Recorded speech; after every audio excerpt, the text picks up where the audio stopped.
Hello and welcome to 1851 Franchise's latest series featuring military veterans who became great franchisees. My name is Erica Inman, and today I am joined by Josh Ambrose, Mosquito Hunters franchisee. How are you doing today, Josh? Good. How are you doing, Erica? I'm good, thank you.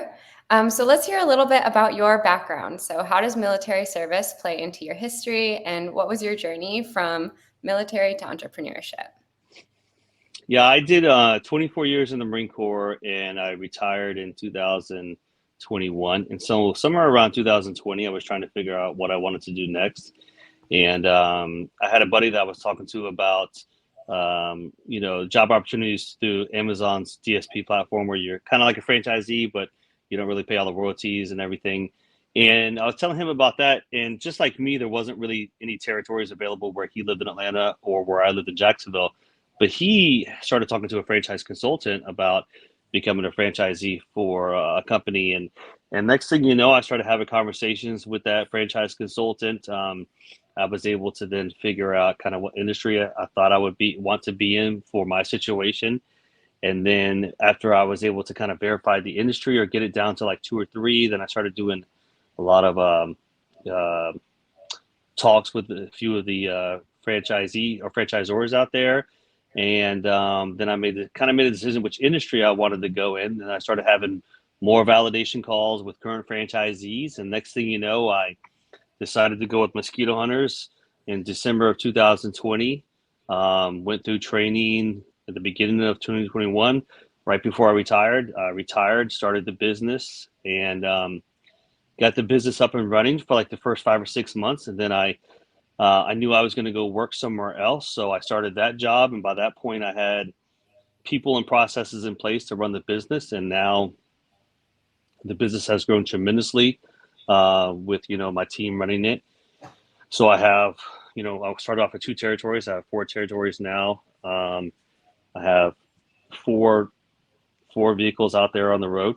I have five technicians. Well, I really have three full-time technicians, part-time technician. I've got an operations manager, sales manager, then I have an office manager as well. So the business is growing tremendously in just the last 3.5 years. Yeah, that's some really impressive growth really quickly too. Can Yeah. you tell us a little bit more about your experience in the military and perhaps how that's prepared you for success in this role? Yeah, I the one thing that I like, I always, 'cause sometimes you just don't realize some things that you learned in the past and how you're applying it now. But I have been very cognizant of the fact that one of the things I learned in the military was to delegate down. To not be the bottleneck that every decision has to come through. To not be the bottleneck that where people just can't get things done because they're waiting on something from you. So I try very hard to empower my team to make decisions at their level. And the only way I can do that is if I spend time with them and teach them and train them, to know the things that I know, to think like kind of how I would think. And, for example, the other day, my office manager posed a question and I said, well, have you asked the operations manager yet? Because what I really want is for you guys to talk about it, come up with some options and solutions, and then if you still feel like you need to bring it to me for a decision, then bring it to me. But if I just tell you what I would do, then I'm not, creating an atmosphere where you can come up and figure out things on your own. And the reality is I can't. I have a full-time job. Mm. So I needed them to make decisions, and I said, and they appreciate it tremendously because it's like the exact opposite of micromanagement. Nobody wants to be micromanaged, but they also know that I'm not coming from a place of like, I don't know, just figure it out on your own. It's not the mentality. It's like I want you guys to try to figure it out on your own, see what you come up with, and then let's talk about it. But do the process first, and then we can talk about advice just coming directly from me for the easy button. So I will say the military helped me out tremendously in that. Probably around the time frame that I was like a young captain, I went from uh, being the guy doing everything to just the guy like kind of like enabling everything to happen. I was an information hub. Like information came in through me and information came out through me. They would give me information. Information would come other ways, and I would give guidance and direction. And that's really kind of how I try to run the business now. Mhm. Yeah, that's a really great transferable, skill and experience. Um, would you mind sharing how long you served for? Yeah, I did 24 years in the Marine Corps. 7.5 years were enlisted, and then my last 17-ish years were as an officer. Wow, that's incredible. Like, So now that you're working with Mosquito Hunters as your own, business owner, what's your favorite thing about the brand? um, if I was to compare it to our sister slash brother companies that they have mosquito in their name, like Mosquito Joe's, Shield, and everything like that. I would say that there are two things that distinguish hunters over the other ones and that have like catapulted us much further and much faster than those. And that is, one is the ground game. So they teach you to do the ground game because, in marketing, the rule of seven is that on average, you need 7 touch points before a customer commits to a sale. And so, there are things that you do through franchises where they help you with like Facebook, Google ads, Google pay per click, Facebook ads, local service ads through Google, direct mail, stuff like that. But there are things that you have to do at your local level to speed up all of that with like lawn signs. We have a ridiculously nice mascot head.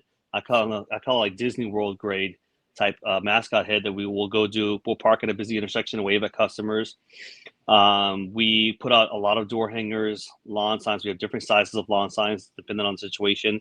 They even coach us to get a certain amount of Google reviews, and all of those things play together. So if you take those things that we do and you take the things that the franchise does, if they were just by themselves, they could only reach like maybe this far, right? Like this one can reach this far and this one can reach this far. But when they're together, they both collectively raise each other and lift each other so that you can reach even further and get those touch points even faster. So I think that's a huge advantage that Mosquito Hunters has, and they've had it for a long time to the point that some of the other companies are trying to start to do that now. You know, Now there's another company that recently sold to a umbrella company, so now they're doing things like that where they weren't doing it before, and I would say it's like 4 or 5 years late. They Mm. should have been doing it already. Another thing, but the other thing that I like about Mosquito Hunters is that there's no such thing as like being static and being comfortable with the current situation. And what I mean by that is we're always looking to explore, like, how can we do things different? What else can we do? How else can we change the business model? Um, there's a competitor that still only does mosquitoes and ticks, but that was like 6 years, 7 years ago for us. We're way more than mosquitoes and ticks now. Mm. We do mosquitoes, ticks, fleas, no-see-ums, perimeter pest control for your home, commercial pest control, all of those things, where the other ones just aren't doing it. The other thing that we do now is holiday lighting, so we have the ability to offer holiday lighting as well if a franchisee wants to do that. So it's kind of a game changer, um, doing all of those different things and not being stagnant, because just for the heck of it, the other day I was looking up one of the competitors here in the area, and I just blew my mind that they're only doing mosquitoes and ticks still. And it's like, I like the fact that Mosquito Hunters is not trying to become a Kmart, a Kodak, a Sears, a Blockbuster, large companies that didn't go with change, and they ended up getting passed up by change and then eventually closing. So Mosquito Hunters does a real good job at trying to figure out and what strategic changes can be made for the entire system to be even better. Yeah. Yeah, that's awesome. So many, streams of revenue. That's great. Right. Looking at your franchise journey so far, what are you most proud of? Um, I have a lot of things I'm proud of. I'm proud of my team. I'm proud of the team because I I'm very proud of the fact that I have a team is that can do as well as it does. I've been lucky to have people that have been with me for a while. We feel like a family, and I want that type of atmosphere with my team. I'm proud of the fact that I love to help other franchisee startup. I mentor a lot of them. Um, I contribute a lot to the franchise, a lot of thoughts. I like a lot of help, a lot of trial service, figuring things out. I'm part on the trial agreements because here's what I know. I know that if I can make and help everyone else in the system be better, if I can do my part for everyone else to be better, then the brand is better. And when the brand is better, it's better for me because it's a stronger brand. So I'm a huge fan of trying to help out everyone as much as I can. And so those are two of the things that I'm proud of, to be honest with you. Yeah, that's a lot to be proud of for sure. And what advice would you give other veterans who are considering transitioning into franchising? Um, when I'm in the corporate world now, and things move much slower, much slower. And so some people struggle with that, right? And then you got some people that get out of the military and they struggle with they have like a sense of a loss of brotherhood. I never felt that because I was part. I went from a brotherhood group in one thing to another, so I never had that gap, that loss. Franchising, you can be a leader in franchising. You can be a mentor leader, and where you don't have to deal with all the military stuff, but you still get like the personal satisfaction and reward of being and helping other people and being part of something. So I like that part about franchising. The other thing I'll say is like a lot of us in the military, especially those that have been in the military for a while, um, we have no clue about business ownership. We never really did much. It's one thing to own a business. It's one thing to successfully own a business and successfully grow a business, and to be able to know like maybe an exit plan or something like that. And so franchising will help you get to that point. The franchising will force you to spend more than what you would probably want to spend in certain things, but that's the reality. In order to grow, to get to a certain level, you've got to spend, you've got to market, you've got to do things, you've got to get out of your comfort zone. And so I like that about franchising. I like the fact that, you can, depending on the industry, you could, passive, semi-passive ownership, some recurring revenue, depending on the industry as well. But the guys in the military, they have a lot more experience in leadership quicker than I would say maybe their peer at that exact age. And it's not a slight against, I would say their average peer at their age when they're getting out, they're just not exposed to as much leadership opportunities and situations. So they have the ability to put together a great team and do well. And it's great.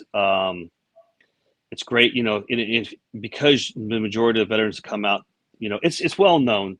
A lot of veterans are very successful in franchising.